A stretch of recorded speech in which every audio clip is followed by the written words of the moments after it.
मरहले शौक के दुश्वार हुआ करते हैं, साए भी राह की दीवार हुआ करते हैं। वो जो सच बोलते रहने की कसम खाते हैं, वो अदालत में गुनहगार हुआ करते हैं।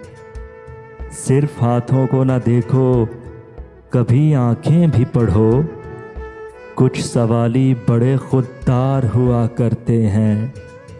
वो जो पत्थर यूं ही रास्ते में पड़े रहते हैं, उनके सीने में भी शाहकार हुआ करते हैं।